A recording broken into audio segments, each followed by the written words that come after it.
Hey everyone, Zeta. So, a little quick follow up since everything's dropped to give my first impressions on the new modes and new things here. And wow, I was I was quite wrong with a bunch of my attempts at theory crafting and prediction. I guess starting with the units, but I'll go over that here real quick. But first, I'll take my redeem summon. All right, let's see what we get.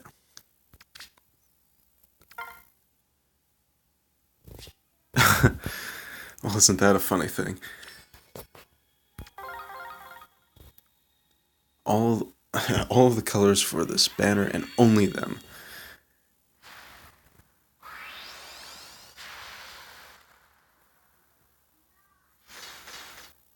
Okay, good 4-star.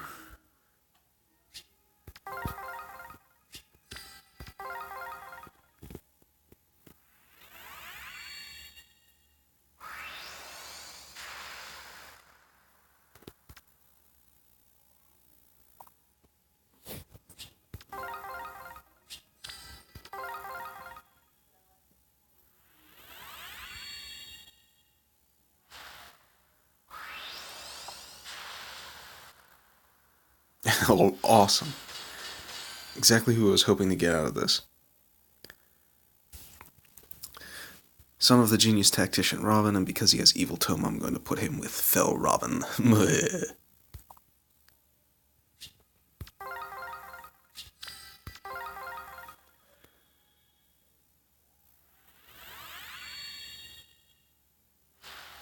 Boom.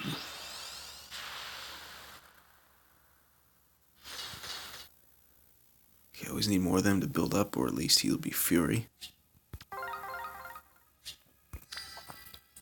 And fingers crossed. Boom.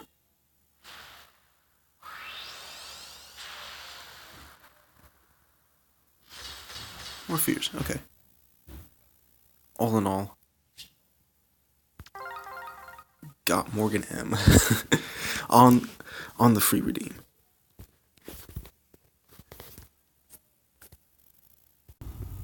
That was my good luck, and now on to my bad luck, aka where I was wrong during my last video and attempts at theory crafting and prediction. And so that starts with the two Morgan stat lines. Just quickly on that, female Morgan, she ends up with a actually attack resistance distribution rather than the speed resistance that I had guessed due to the dark flyer theme. And Morgan M, he's attack and speed focused rather than having much in the way of his defense. His defenses are rather mediocre. His stat line is a lot like Tarja infantry stat line in that good attack, good speed, and not too great on the defense and resistance. Low 20s for the two of those. So while she was outfitted with Blade Tome, he now has Grima's Truth. So I don't know if the similar stat lines is IS trying to confirm that Robin X Tarja is canon or something, but I mean, like, so Morgan M is looking for his mother, and I guess that opens up a new can of worms. But then again, dark magic can do all sorts of things now, can it? But moving on to the new battle modes, and I was thinking, or maybe I just didn't read the release fully on it, that the rival domains doesn't quite have you can't build up your high score, and there isn't multiple levels of high score to get multiple tiers of rewards. It's just hit the target score and then you're done. So it's a great mode. I enjoyed it. I enjoy this type of play on here. It's just that there's not much reason to come back and play the same map again because you've already gotten your reward once. There's just not that replay value on there. So I'm going to look forward to the future maps and hope that they take this map style into consideration when making new events and putting new challenges together. The ones that were out right here and even on the Infernal, it wasn't terribly difficult to get over the limit for the high score. I had a pretty solid team of 5-star units, of course. and so maybe that has some contribution to it. But I took the last fortress, and I was able to get 19 kills. I used an all-infantry team, so I got the +1 bonus. So everything totaled together to this 1880.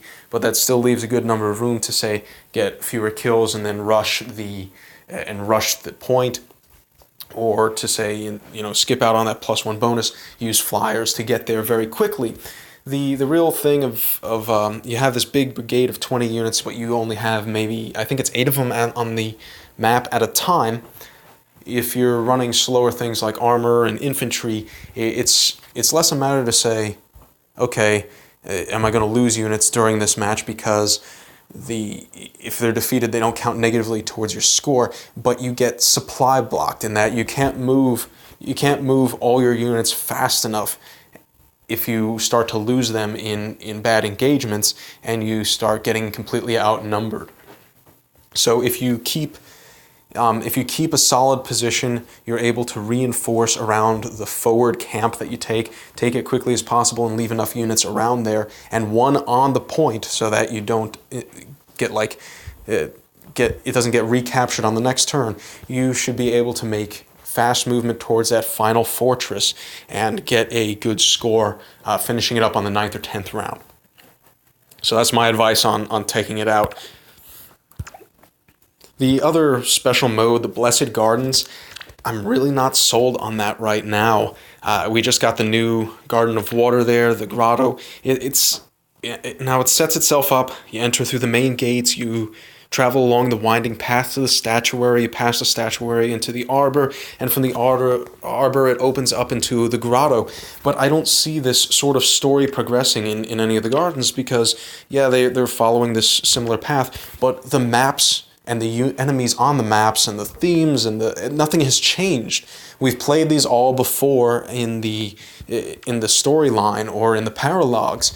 So I really not following right now of why we have this special new Blessed Gardens that popped up on our map, when it's not really much of anything new, except it's restricted entry and there's great rewards on there. I'm glad for the rewards, but I don't see the end goal of this. I don't see the story that they're trying to tell with these gardens, and the replay value really isn't there, because it's, again, nothing new. There's nothing new on the maps. The units, yeah, they're buffed up on the top tiers of these, the purple ones of them, and they have more skills on them, but they're still stock. They're still same units. It doesn't quite make very much sense. So I hope to see some new things come through as new maps get released. It doesn't seem that the next grotto one for the Garden of Wind or Earth or Fire is really going to be anything different either, but I'm hoping they branch at some point, that the Garden of Water starts standing out as a Garden of Water, and that of Wind, the theme changes on the maps, the units change on the maps, and that we find out what the storyline and the reason for these gardens on a main battle map are. But onto some of the good, the better things that were in 2.3. I'm not trying to be terribly negative here, but in the weapon refinery we had some awesome stuff that had come through. I don't have a Leo, so I really can't show you that, but Leo did have an additional debuff. I think his movement range debuff had gotten expanded as well, and he's able to nullify bonuses to some of the ranged attackers that he would face. It's things that we've seen on other units before, but not necessarily on your tome cavalry. Sorin gets a more unique position with his Wind Brand having the chill attack effect on it. So similar to Dark Celica and Exalt Crom, where they have chill speed and chill defense respectively, this seeks out the unit with the highest attack on the map, takes off 7 from it. And then it can be further upgraded to get the Owl effect. It really goes along with his nice flavor of the team's tactician, where he'll take away some of the enemy's strength and he'll draw upon the strength of his allies in order to power himself up and defeat the foes and stuff. So I was kind of off on where I thought the direction might go in order to make water sweep more viable, and I hope there's some things that come out to kind of make it seen more on the arena. Because on its own, against just magic and dragon stones and staffs, denying them their counterattack, I haven't seen it much at all out there, and it's a bit of a shame, really. Kind of like the way that Windsweep has been used, or that to say, not really used. But I am really excited to work on Erica here with Sieglinde. It cements her as the support sword lord who specializes in the persistent buffs. So it can really be abused and stacked. The buffs that she gives come back to her, and likewise, if you have a team focused on those buffs, buffing everybody, including Erica with these persistent ones, any of the units that she stands next to, it comes back to her. So I'm sure there's a way that we can set it up to give +4 to attack, speed, defense, and resistance to all team members, and therefore it would be an additional 4 +8 to all stats for Erica. Make her really powerful indeed, and there's things that you could play with, say Delphia and Lindy, to use Dark Aura and make it +12 to her attack, even bigger, or using her in mixed teams where she isn't necessarily the center of buffing, but she will receive she can receive buffs, and then the additional +6 to say any or all of those from armor, flyer, cavalry. So again, I'm really excited to build a team around Erica, get her up to level 40, and see how powerful this new ability of Sieglinde can be in the arena and otherwise. And lastly, I'd like to maybe make a few guesses. Hopefully, I'll be more accurate this time about who the next dragon is going to be. That colorless dragon. I've been thinking about it in terms of, okay, well, all the dragons have a color to them, so that gives them a specific weakness and a specific strength. The colorless one won't have any of those except for Raven Tomes, and it could be very large if they're running Triangle Adept as well. So I thought, okay, who's going to fit with the theme of doesn't quite have any weaknesses or strengths except for one particular one, and who could really have a new type of breath weapon that they would put in for this. So my thoughts were originally like, okay, we have all of the biggest known dragons, I think, so far, except for some of the games that only made it over to Japan. And then it was like, oh wait, there's the big bad evil guy characters, the boss dragons, so to speak. And then there's also that old dragon sage from, I think it was the first game, who had sacrificed himself or something, but since he was a sage, he's got a bit of a different feel towards him, and it may result in a different type of breath weapon completely. Same if it's the big bad evil guy of the story, something completely different as a breath weapon, but that would showcase how he doesn't really have the weakness or particular strength against typical other colors.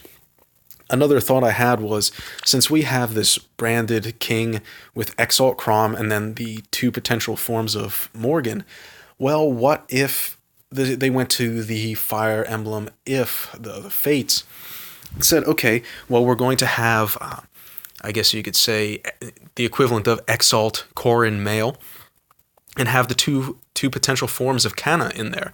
So Canna M and Canna F, with one of them probably being another sword lord or a mounted sword, something like that, and one of them being the new colorless dragon.